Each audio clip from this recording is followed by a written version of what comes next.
Olá pessoal, na videoaula de hoje nós trabalharemos com filtros de segunda ordem. No caso, vamos analisar um filtro passa-baixa de segunda ordem, representado por essa função de transferência num formato padrão. Depois aplicaremos a transformada Z por meio da transformada Tusting para obter a função de transferência G de Z, que representa o nosso filtro digital de segunda ordem. Lembrando que esse filtro de segunda ordem apresenta uma taxa de atenuação de menos 40 dB por década a partir da nossa frequência de corte. Agora nós vamos simular esse filtro de segunda ordem através do software MATLAB. Então vamos iniciar o nosso programa. Primeiramente vamos definir a nossa função de transferência analógica G de S. Vamos definir uma frequência de corte FO. Eu vou escolher um valor de 10 Hz. Esse valor a gente pode mudar depois, é apenas um chute inicial. Depois vamos definir o fator de amortecimento Xi. Eu vou escolher um valor de 0,7. Então, vamos definir a nossa frequência ωn, que vai ser igual a 2 vezes π vezes FO, onde FO é a frequência de corte. Assim, o nosso numerador é igual a ωn ao quadrado.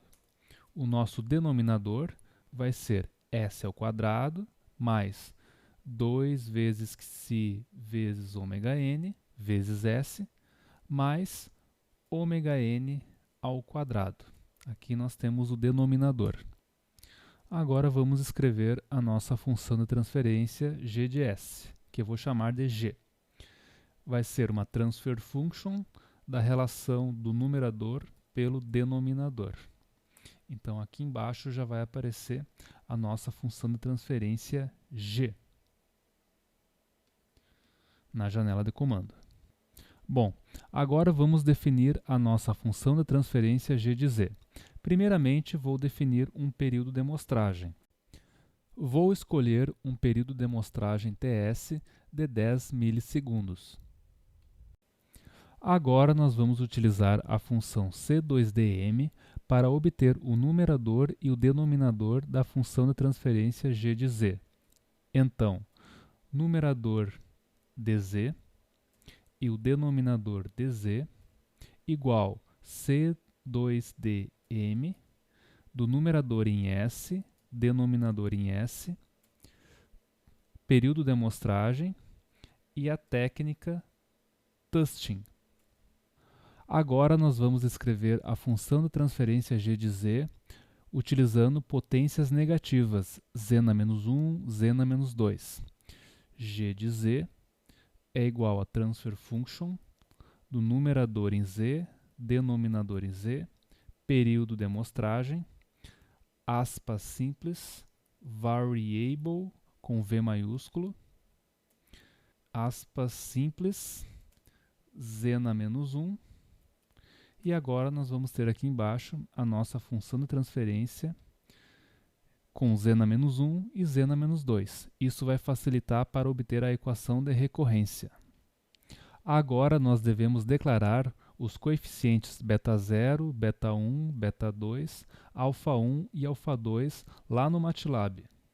Começando pelo numerador. β0 é o primeiro elemento do polinômio numerador de Z. β1 é o segundo elemento do numerador dz. E β2 é o terceiro elemento do numerador dz. Agora vamos para o denominador. α0 é o primeiro elemento, α1 é o segundo elemento e α2 é o terceiro elemento do denominador em z, sendo que o α0 é igual a 1, pois o MATLAB já faz o cálculo para que esse parâmetro α0 seja igual a 1. Então, a gente nem precisa definir esse parâmetro. Bom, para implementar o nosso filtro ou simular o filtro digital no MATLAB, a gente precisa obter a equação de recorrência para a implementação desse filtro digital. Bom, esse filtro digital irá receber um sinal de entrada U de K, irá filtrá-lo e teremos como resposta o sinal de saída Y de K, que representa o sinal filtrado. Essa filtragem digital é realizada por meio dessa equação de recorrência aqui abaixo. Então, nós vamos definir os sinais de saída e de entrada do filtro e programar a equação de recorrência por meio de um laço for. Então, aqui nós declaramos os sinais de interesse, que é o sinal de entrada U e o sinal de saída Y. E definimos o n total, que é o número total de pontos. Agora vamos programar o nosso filtro de segunda ordem, através do laço for.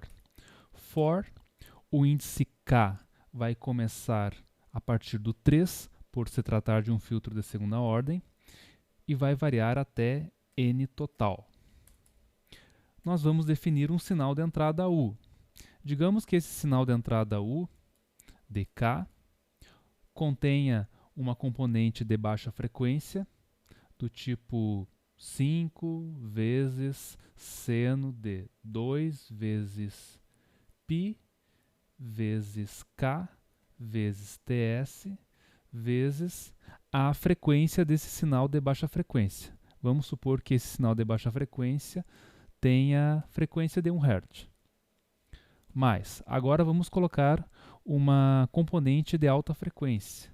2 vezes seno de 2π vezes k vezes ts. E vamos supor que essa componente de alta frequência possua a frequência de 100 Hz. Então, nós queremos apenas a componente de baixa frequência, por se tratar de um filtro passa-baixa. Nós queremos rejeitar a componente de alta frequência. Agora vamos programar a nossa equação de recorrência. Y de k vai ser igual a beta 0 vezes U de k mais beta 1 vezes U de k menos 1 mais beta 2 vezes U de k menos 2 menos alfa 1 vezes y de k menos 1 menos alfa 2 vezes y de k menos 2. Agora nós temos que definir a nossa variável tempo. Então, esquecemos de declarar a variável tempo, que vai ter o mesmo número de elementos dos outros sinais de interesse. Então, tempo de k vai ser igual a k menos 3 vezes o período de amostragem ts. Agora a gente encerra o nosso laço de repetição. Agora vamos definir as nossas figuras. Figura 1, vamos plotar, em função do tempo, a variável U. Hold on, vamos plotar, em função do tempo, a variável Y e aplicar uma grade. Agora vamos plotar o nosso gráfico. Dando um zoom aqui no gráfico em regime permanente, podemos ver que o período de amostragem que eu utilizei não é adequado para se visualizar o sinal de entrada U, ou seja, o período de amostragem não é suficientemente pequeno para se analisar o sinal de entrada U. Então eu tenho que diminuir o período de amostragem. Vou diminuir 10 vezes. Provavelmente agora conseguirei visualizar o sinal de entrada U, que está em azul. Então, em azul, nós temos o sinal com o ruído de alta frequência. O filtro passa-baixas de segunda ordem atenua a componente de alta frequência e em vermelho nós temos o sinal filtrado. Podemos ver que o filtro de segunda ordem realiza uma boa filtragem do ruído de alta frequência. Assim, através de um filtro passa-baixas de segunda ordem, nós conseguimos obter uma resposta muito melhor do que a de um filtro passa-baixas de primeira ordem, já que esse filtro de segunda ordem possui uma taxa de atenuação de menos 40 dB por década. Nós ainda podemos analisar o comportamento desse filtro de segunda ordem, variando a frequência de corte FO, variando o fator de amortecimento Xi, e também mudando as frequências da componente de baixa frequência e da componente de alta frequência. Assim também podemos variar o período de amostragem para verificar qual é o período de amostragem mais adequado para se realizar essa aquisição do sinal de entrada e a respectiva filtragem. Então, nessa videoaula, vocês aprenderam a como programar filtros digitais de segunda ordem. Através do entendimento dessa programação, vocês podem simular outros tipos de filtro, filtro NOT, filtro passa alta, dentre outros. Muito obrigado pela atenção e bons estudos.